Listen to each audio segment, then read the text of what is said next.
ಬಹಳ ಖುಷಿಯಾಗಿದೆ. ಮತ್ತೊಂದು ಸಾರಿ ಮೋದಿ ಡಬಲ್ ಎಂಜಿನ್ ಸರ್ಕಾರಕ್ಕೆ ಜಯ ಸಿಕ್ಕಿದೆ.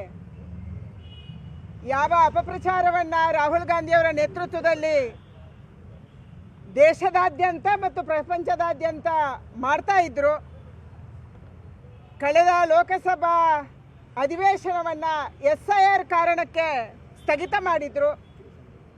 ಯಾವುದೇ ಚರ್ಚೆಯಲ್ಲಿ ಅವರು ಭಾಗವಹಿಸಲಿಲ್ಲ, ಹೋರಾಟವನ್ನು ಮಾಡಿದರು.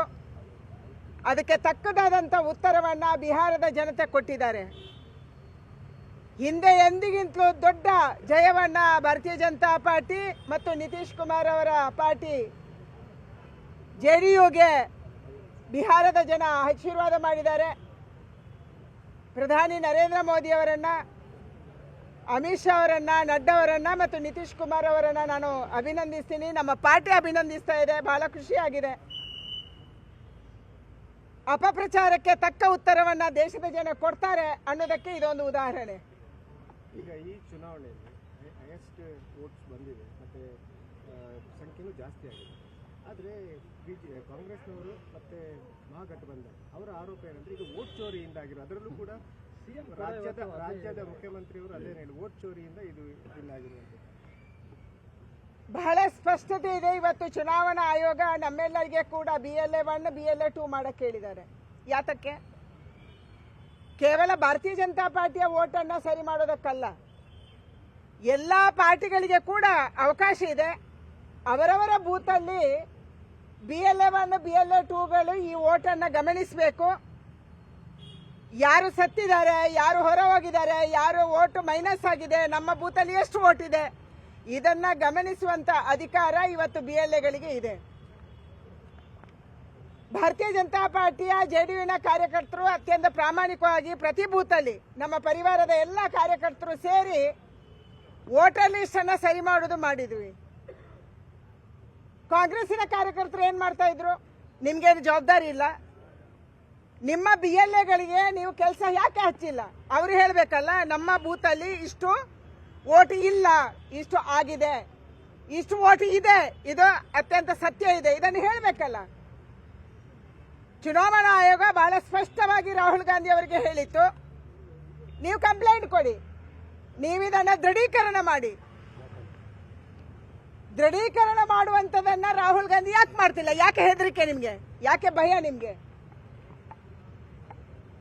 ಕೇವಲ ಹಿಟ್ ಅಂಡ್ ರನ್ ಮಾತ್ರ ರಾಹುಲ್ ಗಾಂಧಿ ಅವರು ದೇಶದಾದ್ಯಂತ ಮಾಡ್ತಾ ಇದ್ದಾರೆ, ವಿದೇಶದಲ್ಲೂ ಮಾಡ್ತಾ ಇದ್ದಾರೆ. ಹಿಟ್ ಮಾಡು ಓಡೋಗು, ಸುಳ್ಳು ಹೇಳುವೋಗು ಓಡೋಗು, ಇದು ರಾಹುಲ್ ಗಾಂಧಿ ಅವರು. ದೇಶದ ಜನ ಇದನ್ನು ಒಪ್ಪೋದಿಲ್ಲ. ಅತ್ಯಂತ ಪ್ರಾಮಾಣಿಕವಾಗಿ SIR ನಡೆದಿದೆ. ಅತ್ಯಂತ ಪ್ರಾಮಾಣಿಕವಾಗಿ ಅಲ್ಲಿ ಚುನಾವಣಾ ಆಯೋಗ ಪ್ರತಿಯೊಂದು ಏರಿಯಾದಲ್ಲಿ ಹೋಗಿ ಕೇಳಿದೆ, ನಿಮ್ದೇನಾದ್ರೂ ಕಂಪ್ಲೇಂಟ್ ಇದ್ರೆ ದರ್ಜಿ ಮಾಡಿ, ಕಂಪ್ಲೇಂಟ್ ಇದ್ರೆ ನಮ್ಗೆ ಕೊಡಿ, ನಾವು ಅದನ್ನು ಸರಿ ಮಾಡೋದು ಮಾಡ್ತೀವಿ ಅಂತ ಹೇಳಿದೆ. ಒಬ್ರು ಕೂಡ ಬೂತ್ ಲೆವೆಲ್ ಇಂದ ಕಂಪ್ಲೇಂಟ್ ಮಾಡಿಲ್ಲ. ಸರಿಯಾದ ವೋಟಿಂಗ್ ವ್ಯವಸ್ಥೆ ಆಯಿತು, ವೋಟರ್ ಲಿಸ್ಟ್ ಅತ್ಯಂತ ಪ್ರಾಮಾಣಿಕವಾಗಿ ಆಯಿತು. ಇವತ್ತು ಬಿಹಾರದ ಜನ ನಮಗೆ ವೋಟ್ ಹಾಕಿದ್ದಾರೆ, ಗೆಲ್ಸಿದ್ದಾರೆ. ಇದೇ ಪ್ರಶ್ನೆಯನ್ನ ನೀವು ತೆಲಂಗಾಣದಲ್ಲಿ ಕೇಳಲಿಲ್ಲ. ಈ ಪ್ರಶ್ನೆಯನ್ನ ಕರ್ನಾಟಕದಲ್ಲಿ 135 ಸೀಟ್ ಗೆದ್ದಾಗ ನೀವು ಕೇಳಲಿಲ್ಲ. ಬೇರೆ ಬೇರೆ ರಾಜ್ಯದಲ್ಲಿ ನೀವು ಗೆದ್ದಾಗ ಇದು ಬರಲ್ಲ. ಅಂದ್ರೆ ಕರ್ನಾಟಕದಲ್ಲಿ ಕಾಂಗ್ರೆಸ್ ವೋಟ್ ಚೋರಿ ಮಾಡಿತ್ತಾ? ಯಾರಿಗೆ ಯಾವ ಪ್ರಶ್ನೆಯನ್ನು ಕೇಳ್ತಾ ಇದ್ದೀರಿ? ನಿಮ್ಮ ನಾಯಕ ಫೇಲ್ಯೂರ್ ಆಗ್ತಿದ್ದಾರೆ, ನಿಮ್ಮ ನಾಯಕ ದೇಶದ ವಿರುದ್ಧ ವಿದೇಶದ ಜನ ಬೇಸತ್ತಿದ್ದಾರೆ, ಅದಕ್ಕೆ ನೀವು ಟೋಟಲ್ ಫೇಲ್ಯೂರ್ ಆಗ್ತಿದ್ದೀರಿ. ಯಾವ ತೇಜಸ್ವಿ ಯಾದವ್? ಏನಿದೆ ಗ್ರೌಂಡ್ ರಿಯಾಲಿಟಿ? ಅವರ ಅಪ್ಪ ಇದ್ದಾಗ ಹೌದು ಪಾರ್ಟಿ ಕಟ್ಟಿದ್ರು, ಆದ್ರೆ ಮಗಂದು ಏನಿದೆ?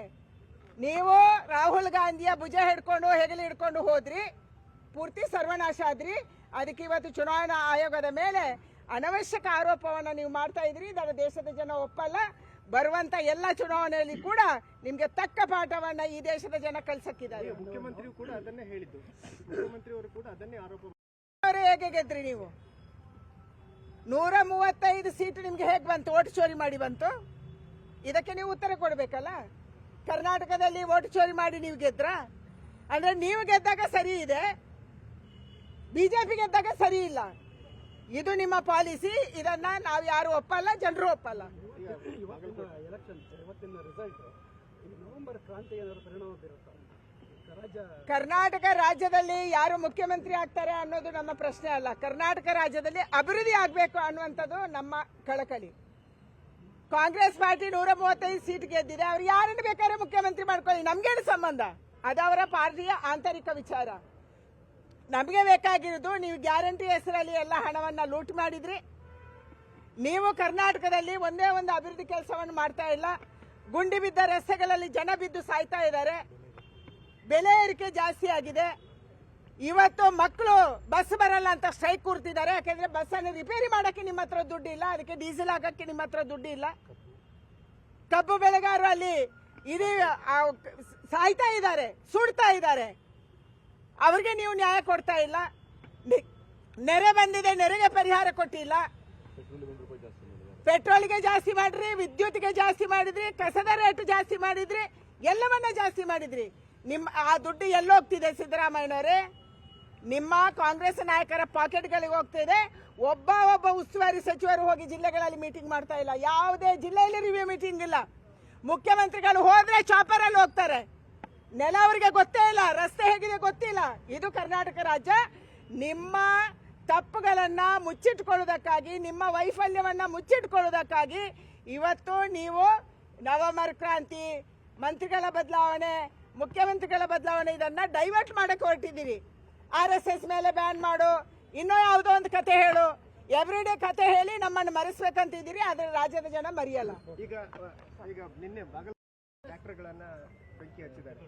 ಅದು ಈ ಫ್ಯಾಕ್ಟರಿ ಅವರು ಮಾಡಿರುವಂಥದ್ದು. ಅದಕ್ಕೆ ಬಿಜೆಪಿ ಅವರೊಟ್ಟಿಗೆ ಇಲ್ಲಿ ಬಹಳ ಪ್ರಶ್ನೆ ಇರುವಂತದ್ದು, ನಮ್ಮ ರೈತರ ಪರವಾಗಿ ಸರ್ಕಾರ ನಿಲ್ಬೇಕು.